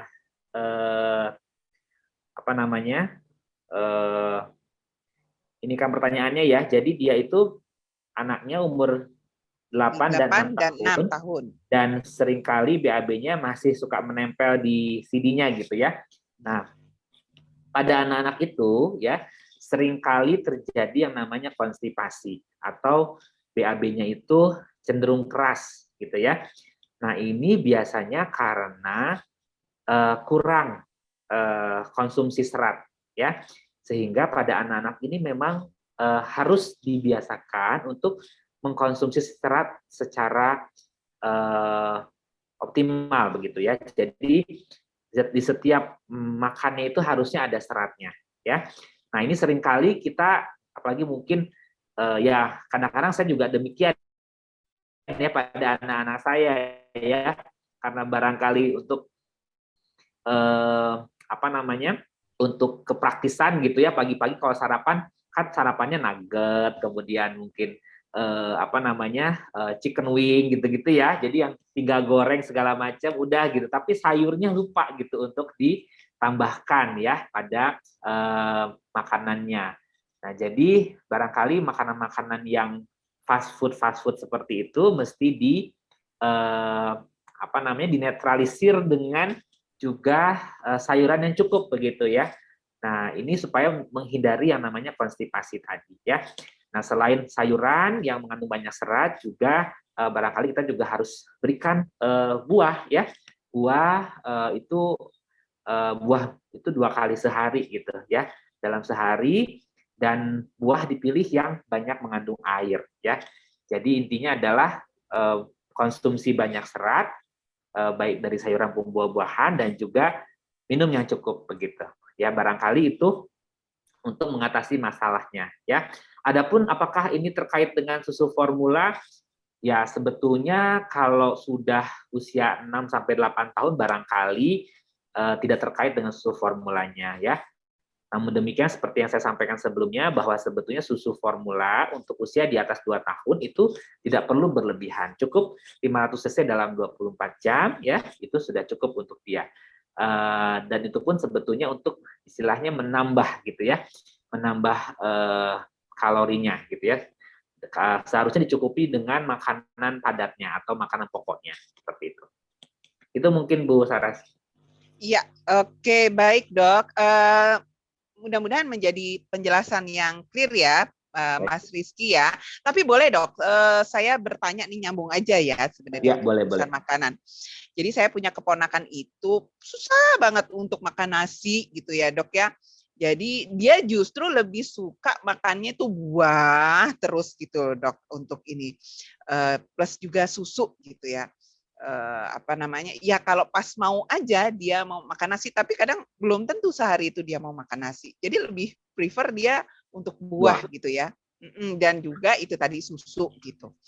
Kemudian sama cemilan dia tuh senangannya gitu ya. Dan satu lagi pertanyaan, bagaimana dengan madu Dok? Madu itu bolehnya kalau untuk dari bayi boleh nggak sih Dok? Atau memang harus usia keberapa gitu baru bisa diberikan madu Dok? Baik, terima kasih Bu Saras pertanyaannya. Jadi tentu saja nutrisi yang baik itu adalah nutrisi yang seimbang. Seimbang dalam pemenuhan kebutuhan makronutrien, mikronutrien, dan vitamin mineralnya. Ya, jadi yang dimaksud makronutrien adalah karbohidrat, kemudian protein dan lemak. Nah, pada buah barangkali karbohidrat, kemudian juga protein dan juga lemaknya itu bukan sebagai sumber utama ya. Jadi kalau misalnya dia tidak mengkonsumsi yang lain, hanya buah saja ya, tentu saja artinya nutrisinya jadi tidak seimbang ya. Oleh karena itu, tetap dia harus diupayakan untuk mendapatkan nutrisi yang seimbang dengan pemberian makronutrien, mikronutrien, dan vitamin dan mineral yang cukup seperti yang tadi saya sampaikan. Walaupun nggak dari nasi ya Dok ya? Walaupun nggak harus dari nasi ya? Mungkin nasi itu adalah bagian dari karbohidrat ya. Jadi boleh mencari karbohidrat yang lain kalau memang dia tidak suka nasi. Misalnya kentang, kemudian roti gitu ya. Jadi boleh apa saja sebetulnya karbohidratnya. Yang penting ya karbohidrat gitu ya. Ya dia mewakili makronutriennya gitu ya. Kalau misalnya hanya buah tentu saja tidak akan terpenuhi ya. Nanti resikonya apa? Resikonya akan terjadi defisiensi pada makronutrien ataupun pada mikronutrien yang sangat penting untuk tubuhnya, misalnya zat besi. Nah, kalau anak-anak ini jarang diberikan protein hewani gitu ya, seringkali dia mengalami kekurangan zat besi ya, sehingga dia akan mengalami anemia atau kekurangan darah dikarenakan zat besinya yang kurang ya. Jadi memang tetap harus seimbang, tidak bisa kita hanya memberikan buah saja ataupun susu saja begitu ya. Susu juga demikian. Jadi dia hanya tidak bisa menggantikan beberapa makronutrien yang esensial untuk diberikan pada si anak gitu. Kemudian untuk madu ya, jadi prinsipnya anak itu boleh diberikan makanan apapun mulai usia 1 tahun ya. Jadi 1 tahun itu dia boleh makan apa saja seperti orang dewasa. Ya, jadi makanya 1 tahun itu boleh makan seperti makanan dewasa gitu ya. Jadi kalau memang mau ngasih madu mungkin baru boleh dikasihnya di umur 1 tahun. Kalau di bawah 1 tahun sebenarnya ditunda terlebih dahulu. Itu barangkali, Bu. Iya, iya. Baik, Dok. Oke, Dok. The last question nih, Dok ya. Ayah Bunda, the last question ya, karena sudah pukul 20.47. Kasihan juga teman-teman yang mungkin di luar pulau ya, kayak tadi di Makassar, tetap stay ya. Oke, ya dari Pak Teguh Aryadi. Dokter, untuk anak yang tidak suka makan buah, bagaimana sih cara mengatasinya dan asupan apa pengganti buah-buahan sambil mendorong agar anak mau makan buah? Terima kasih, Dok. Silakan, Dok. Baik, terima kasih Pak Teguh Aryadi. Oh, tadi ternyata bukan Bapak Rizky ya, tapi Ibu Rizky ya. Oh iya, Ibu. Punten, Ibu Rizky. Baik, Pak Teguh, ya memang anak-anak itu adalah the great imitator atau peniru ulung ya. Jadi dia itu harus dibiasakan ya, dibiasakan untuk mengkonsumsi makanan yang baik gitu ya. Nah, bagaimana membiasakannya ya? Ya kita harus memberikan contoh ya, harus bisa memberikan contoh bahwa kita pun mengkonsumsi buah-buahan tersebut ya. Jadi seringkali kita pengen nih anak-anak kita makan buah, minum susu gitu dan sebagainya, tapi kita sendiri nggak pernah gitu ya, sehingga tentu dia jadinya tidak melihat contoh gitu yang diperlihatkan oleh orang tuanya.